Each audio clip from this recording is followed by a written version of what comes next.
సేరపు నారాయణమ్మ 1933. ఎంత వయసు? 94. 94. చూసారా ఎంత పవర్ఫుల్ గా వస్తుందో ఆన్సర్.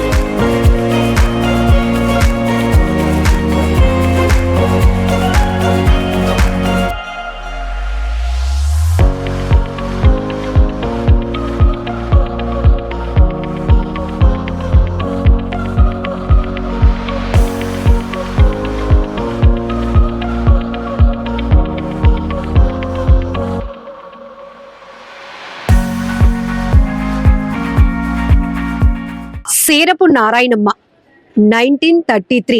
ఎవరిదమ్మా ఈ ఆధార్ కార్డు? ఎవరు వీళ్ళు? ఎంత వయసు? 94. 94. చూసారా ఎంత పవర్ఫుల్ గా వస్తుందో ఆన్సర్. ఈ వయసులో కూడా అసలు 94 ఏళ్ల వయసులో పక్కన పెట్టండి, 60 ఏళ్ల వయసులో మనం ఏం చేస్తాము అంటే ఇంకా కష్టపడాలా, కాస్త రెస్ట్ తీసుకుంటే పోలా అని అంటాం. హా అని అంటుంది ఈ మామగారు. ఇంతకీ పేరు నారాయణమ్మే, కానీ సీతమ్మధార రైతు బజార్లో ఈ బామ్మగారిని అందరూ రైతు శబరి అని పిలుస్తారు. శబరి అని ఎవరు పేరు పెట్టారు? అమ్మిపులు అమ్మేవారు. అప్పుడు ఒక నిమ్మకాయల రాజుగారు అని ఉండేవారు. అతను ఎట్టాడు నాకు ఆ పేరు శబరి. అదే పేరు అయిపోయింది. అదే పేరు అయిపోయింది. ఓకే, మరి చూడటానికి అలా ఉన్నారు మీరు, శబరిలాగా అందరూ అలాగే అంటున్నారు. మా శబరిని ఇంటర్వ్యూ చేయడానికి వచ్చారా మీరు రైతు బజార్ అని అడుగుతున్నారు మమ్మల్ని. సోల్మందర బజార్ లో అక్కడ వాళ్ళు అందరూ శబరాన్ని పిల్లడమే. ఎంతమంది పిల్లలు? 5. 5. ఎవరెవరు? 3 ఆడోళ్ళు, 2 మగోళ్ళు. మరి ఇంకెందుకు రెస్ట్ తీసుకోవచ్చు కదా, మళ్ళీ కూరగాయలు అమ్మడం వేయటం. ఇంటికాడ పడుకొని ఏడ్చేయాల బా అంటింది. అంతేనంటారు. మీలాంటి మనవాళ్ళు 14 మంది.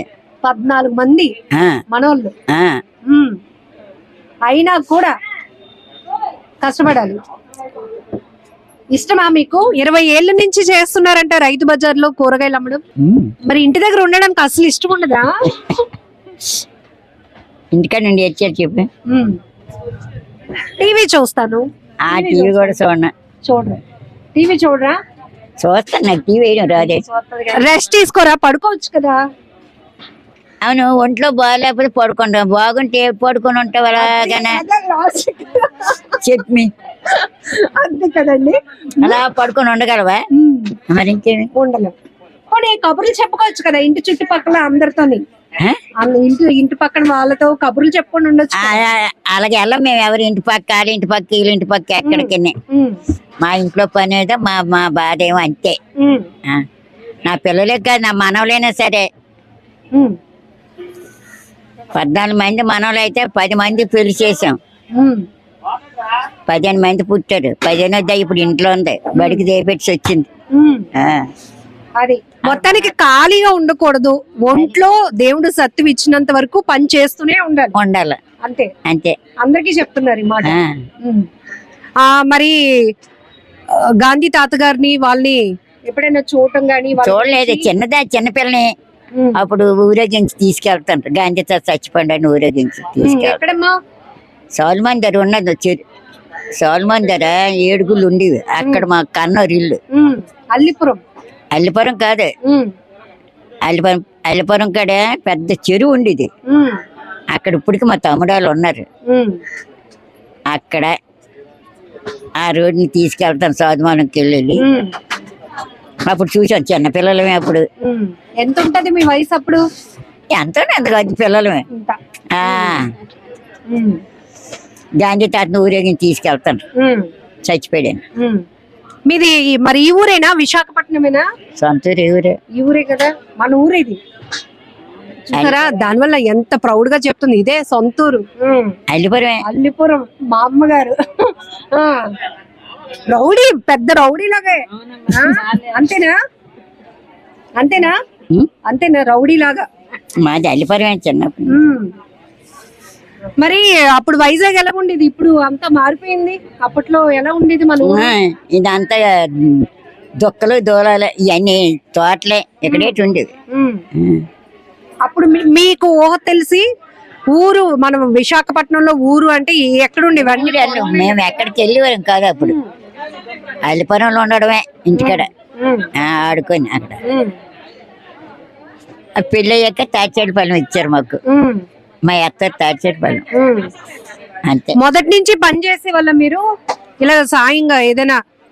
ఇప్పుడు ఈ బడ్జెట్ వచ్చింది కానీ మేము ఎక్కడ బయటికి వెళ్ళడం తెలియదు. తాతయ్య గారే మొత్తం అన్ని చూసుకునేవారా? తాతయ్య గారే అన్ని చూసుకునేవారా? తాతయ్య గారికి ఉద్యోగం ఏ జాబ్? కోఆపరేటివ్ డిపార్ట్మెంట్ లో. ఓ ఈ ఊరి నుంచే శ్రీకాకుళం ట్రాన్స్ఫర్ అయ్యి వెళ్ళాం, అక్కడనే చీపురుపల్లి వెళ్ళాం ట్రాన్స్ఫర్ అయ్యి. చీపురుపల్లి వెళ్ళారు. చీపురుపల్లి ఉండేది. మరి ఇప్పుడు ఇన్ని గంటలకు పోతుంటే ఎలాగా? 4 అయింది, 4 గంటలకు భోజనం చేస్తారు. మేము అసలు 1 గంట దాటితే ఇంకా అలారం కొట్టేస్తుంది కడుపులో. మాకు ఉండగలుగుతారు అలాగా? 4 గంటలు ఏం తింటున్నారు? చికెన్ అయితే తినగలవా?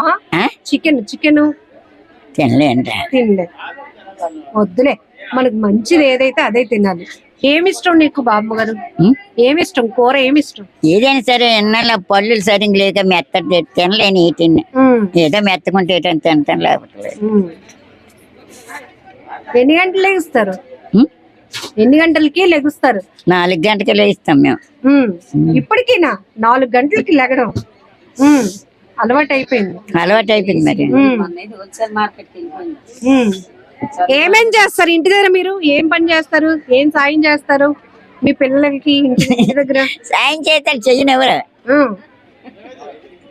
చెప్తున్నారు అసలు ఊరుకోదు, అన్ని పనులు అన్ని నేను చేస్తాను అని. చేస్తాను కానీ చెయ్యనెవరు, నేను చేస్తాను అంటది. ఏమేం పనులు చేద్దాం అనుకుంటారు? ఏదో వంట ఎన్నాళ్ళు చేసేదని ఇప్పుడు మానేసాను, అలా చేసుకుంటారు వంట. కోపం వచ్చేస్తుంది, పని చేస్తామన్నా చేయనివ్వట్లేదు. అంతేనా? అంతే. ఇష్టమైన హీరో ఎవరు బామ్మ నీకు? సినిమాలు చూసేదాన్ని బాగా? ఎప్పుడు సినిమాలు అయ్యి. ఏ చెప్పు మరి, ఏ సినిమాలు ఏట్లేవమ్మా ఇప్పుడు? ఇప్పుడు కాదులే, అప్పుడు ఎప్పుడు ఎవరు హీరో? ఎవరిష్టం? ఎవరి సినిమా తెలీదురా బాబు. ఎన్టీఆరా? ఎవరిది? ఎవరు? ఏదో సినిమా అంటే సినిమా వెళ్ళారు చూసి వచ్చేసాడు అంతే. పావలా టికెటా? పావలా టికెట్ నుంచి కింద కూర్చుంటే పావలా, బెంచ్ మీద కూర్చుంటే 10 రూపాయలు. కింద కూర్చొని చూస్తే పావలా, బెంచ్ మీద అయితే ఎంత? 10 రూపాయలు. 10 రూపాయలు అంట. అప్పటి నుంచి సినిమాలు చూస్తూనే ఉన్నావు. వాళ్ళ అమ్మాయి లక్ష్మి గారు, ఒకసారి ఆవిడతో కూడా మాట్లాడదాం. ఈ వయసులో మా అమ్మగారికి శబరి అని అందరూ పేరు పెట్టారంటే ఒకటి నవ్వుతుంది, ఏమన్నా నవ్వుతుంది చక్కగా. భలే ఉన్నావు, అందంగా ఉన్నావు. నువ్వు మాత్రం నాకు భలే నచ్చావు. అప్పట్లో మరి ఇంకా ఎంత బాగా అందంగా ఉండేదని 10 ఏళ్ల క్రితం. ఇప్పటికే ఇంత అందంగా ఉన్నావు. తాతయ్య గారు అస్తమానం అలాగే చెప్పేవారు నీకు? తాతయ్య గారు అస్తమాను నువ్వు చాలా అందంగా ఉంటావు నారాయణమ్మ అని అనేవారా? ఏమనేవారు? తాతయ్య గారు చూసి మళ్ళీ తాతయ్య గారు డ్యూటీ నుంచి వస్తానే ఇంట్లో ఉండదు, బయట ఉండడమే. అమ్మ గుమ్మలు ఉండడమే, మళ్ళీ గుమ్మలు కనబడమే, ఇంట్లో ఉండాలి. గుమ్మలు ఎందుకున్నావు? ఉండకూడదు అనేవారు. ఇంట్లోగానే ఉండాలి. మళ్ళీ తాతయ్య గారు వచ్చిన బయటకు రావాలి, ఇంట్లో ఉండాలి. అలా ఉండేవి. మీ అత్తయ్య గారు వాళ్ళు ఎలా ఉండేవారు? మా అత్తయ్య గారు మంచినీళ్ళు కానీ పంపేవారు కాదు.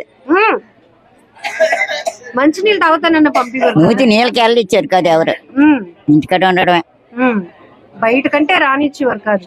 మరి మీ అమ్మగారు మీ నాన్నగారు వాళ్ళు? మా నాన్న మా అమ్మ ఎప్పుడో చనిపోయారు, మా చిన్నాన్న వాళ్ళు ఉండేవారు. వాళ్ళ దగ్గర మీరు ఉన్నారా? ఇప్పుడులాగా సినిమాకి వెళ్తాను, ఫ్రెండ్స్ తో వెళ్తాను అలాంటివి లేవు. అప్పుడు సినిమాలు అయ్యి అక్కడ. మీ ఫ్రెండ్ ఎవరు? మీ ఫ్రెండ్? మా ఫ్రెండ్ చీరబిల్లు ఉండి చనిపోయింది ఆవిడ. అయ్యో, మీ ఫ్రెండ్ పేరు? ఆవిడ పేరు నారాయణమ్మే. ఇప్పుడు మా కెమెరామెన్ పెంచుకుంటదా అని అడగమంటున్నాడు. మా అమ్మగారిని పెంచుకుంటదా నన్ను అని అడగమంటున్నాడు. మా అమ్మగారు భలే హుషారుగా ఉన్నారు, అడగండి మేడం అని అంటున్నాడు. ఏం చెప్పాలి? నన్ను పెంచుకుంటాడా? కాదు, మీరే ఆ అబ్బాయిని పెంచుకోవాలట. నన్ను పెంచుకుంటాను రా. మన ఇద్దరు జీతం, నా జీతం సరిపోతుంది 18,000. 18,000 జీతమా? పింఛన్ పింఛన్ వస్తుంది. అయినా కూడా కష్టపడుతున్నారు. నిజంగా మీ కాళ్ళకి నమస్కారం పెట్టాలి. ఎందుకంటే ఈ వయసులో ఎంత యాక్టివ్ గా ఉన్నారు. నిజంగా దిష్టి తగిలేస్తుందేమో, అమ్మో అలా అనిపిస్తోంది నిజంగా. 4:30కి వస్తాను ఇక్కడికి. 4:30కి వచ్చి ఇవన్నీ సర్దేసుకుంటారు. సరదాలా మరి ఎవరికైనా డబ్బులు అవి ఎక్కువ ఇచ్చేస్తావేమో చూసుకో. ఎవనా కరెక్ట్ గా ఇస్తున్నారు.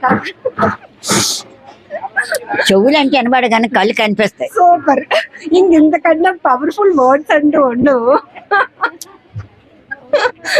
మా అమ్మతో ఉంటే కాసేపు స్ట్రెస్ అంతా పోతుంది. నేను కూడా ఇంటర్వ్యూ ఏదో సీరియస్ గా చేయాలని కాదు, కాసేపు మా అమ్మగారితో సరదాగా గడపాలనిపించింది.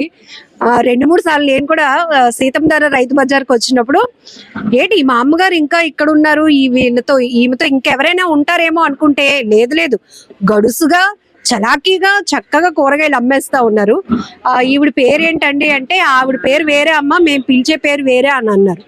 ఏం పేరు పెట్టి పిలుస్తారు అంటే, అందరూ రైతు శబరి అని పిలుస్తాము ఇక్కడ, ఆవిడ అసలు పేరు నారాయణమ్మ అంటే భలే ఇంట్రెస్టింగ్ అనిపించింది. అండ్ ఈ రోజుల్లో చాలా వరకు చూస్తున్నాం కదా, అన్ని బాగున్నా కూడా పని బద్దకస్తులు చాలా మందే ఉంటారు. మేము మా క్వాలిఫికేషన్ కి తగ్గ జాబ్ రాలేదనో ఇలా రకరకాల కారణాలు చెప్తూ ఉంటారు. కానీ చూసారు కదా 1933 ఇక్కడ. సో 94 years లో కూడా ఎందుకు ఖాళీగా ఉండాలి, ఖాళీగా ఉండి ఏం చేయాలి, కాలక్షేపం ఎందుకు చేయాలి, దాని బదులు ఒంట్లో శక్తి ఉంది కాబట్టి ఇలా పని చేసుకుంటే పోలా, నలుగురిని చూసినట్టు ఉంటుంది, సరదాగా అందరినీ పలకరించినట్టు ఉంటుందని మా అమ్మగారు ఎంతో అద్భుతంగా చెప్తున్న మాటలు భలే హ్యాపీ అనిపిస్తున్నాయి. ఒకసారి వాళ్ళ అమ్మాయితో కూడా ఒకసారి మాట్లాడదాం. ఆవిడకున్ని ఆ శక్తి మాకు దేవుడు ఎందుకు ఇవ్వలేదా అనిపిస్తుంది. నిజమే, ఆ ఓపిక ఆవిడకి ఎంత ఓపికో మరి. మేము రాత్రి ఇప్పుడు వెళ్ళేసరికి 9:30 అవుతుంది, అలసిపోతాం. అయినా సరే గిన్నెలు తోమిస్తానమ్మా. బట్టలు ఏమైనా చెప్పి నానబెట్టేద్దాం, తెల్లవారి ఉతికేద్దాం ఆ బాబుదికు. అది చేసావా ఇది చేసావా, నేను తోమేస్తానులే ఉన్నా అంటది. వద్దమ్మా నీకు ఎందుకు, నువ్వు అలా పడుకో, నీకు వేడి నీళ్ళు పెడతాం, స్నానం చేసేసి నువ్వు పడుకో, నీకు తెల్లర్లేదు. 4 అవగానే ఎలాగ అలారం కొడతా, అమ్మా చూడు టైం అయిపోయినట్టుంది అంటది. లేదమ్మా 4-5 నిమిషాలు అయిందమ్మా, ఇంకొక ఉండి కొద్దిగా పాలు ఎచ్చబడతానని చెప్పి కొద్ది పాలు అన్షూర్ కల్పిస్తాను, తాగేస్తుంది. వెంటనే వచ్చేస్తుంది. ఎదురు రమ్మంటది, వస్తాను, జాగ్రత్త అమ్మా అంటది. ఏదైనా బరువు ఏదైనా ఉంటే మొయ్యక నేను వస్తానులే అంటది. మళ్ళీ అగో ఇప్పుడు కోపడుతున్నారు కదా, ఏదైనా పని చేస్తామంటే ఆలే చేసేసుకుంటారా అంటది. లెగ్గానే అంటది, అమ్మా నేను అన్ని చేసేస్తాను, నువ్వు అటు చేసుకుని నేను ఇల్లు మళ్ళీ తుడిచేస్తాను, గిల్లు నేను తోమేస్తాను. వద్దమ్మా అన్ని నేను రాత్రి చేసుకోను, నువ్వేం చెయ్యొద్దు, నువ్వు అలా కొంచెం పాలు వేడి చేస్తాను తాగిద్దు కానీ అనగా నువ్వు వచ్చేస్తుంది. లేకపోతే అంటది నన్ను ములక్కాళ్ళు మంచిగా లేకపోతే మార్కెట్కి వెళ్ళిపోయి హోల్సేల్కి తెచ్చేసి ఆటో మీద వేయించేసి ఆ టైం అప్పుడు వెళ్ళిపోయింది. హోల్సేల్కి వెళ్ళిపోయి ఏడు తీయాలి 2 క్యారెట్లు తీసాను. చాలా అమ్మ ఒకటే అవడం కష్టంగా ఉంది. 2 అయితే ఒక ములంకాడ ఒక క్యారెట్ మూట నన్ను వేసుకొని వచ్చేసి నువ్వు అన్ని చూసుకొని అయితే నా కోసం ఏమి భయపడకు, కంగారు పడకు, నిదానం రా అంటుంది. జాగ్రత్తగా వెళ్ళి వచ్చేస్తాం. ఆవిడ ఎటైనా వెళ్తుందని మాకు భయపడతాం. రోడ్లు అంటే వినబడదు కదా ఈ ఆటోలు బళ్ళు అని. ఎంత విజయనగరం వెళ్ళిపోతాను అంటది. అక్కడ ఇంకో కూతురు ఉంది, ఒక 3 నెలలకు ఒకసారి వెళ్తుంటది చూడడానికి.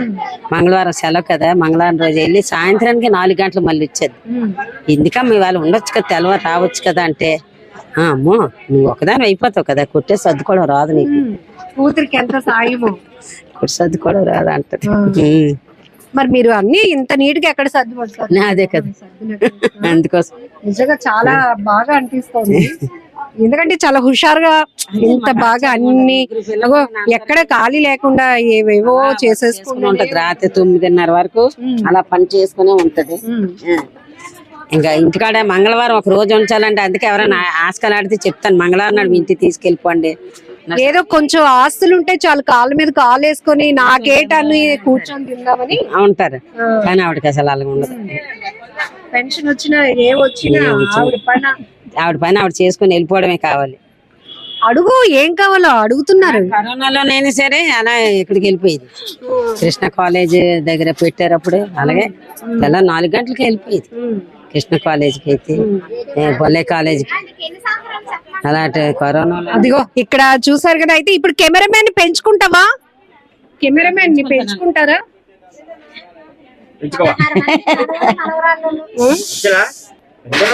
సరే మరి చాలా విషయాలు చెప్పారు. Thank you. ఓకేనా? మరి అందరికి అక్కడ బోల్డ్ మంది మనవళ్ళు మనవరాళ్ళు చూస్తున్నారు, అందరికి కష్టపడమని ఎలా చెప్తారు చెప్పండి మీరు? ఏం చెప్తాను, పని చేసుకోవాలా.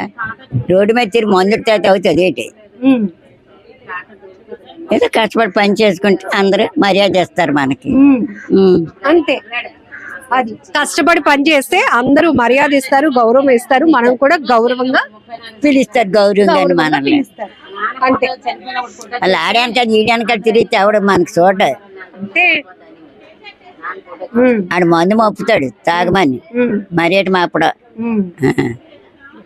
అలాంటి చెడు వ్యసనాలు ఏవైనా ఉంటే మానుకొని గౌరవంగా బ్రతకడానికి అందరూ కష్టపడండి అంటూ ఈ 94 ఏళ్ల బామ్మగారు చెప్తున్న, బామ్మగారు కాదు రైతు శబరి గారు చెప్తున్నటువంటి మాటలు మీకేమనిపిస్తున్నాయి? మామగారిని చూసారు కదా, ఈ స్టోరీ చూసినాక మీకేమనిపించిందో కూడా కామెంట్ బాక్స్ లో మెన్షన్ చేయండి.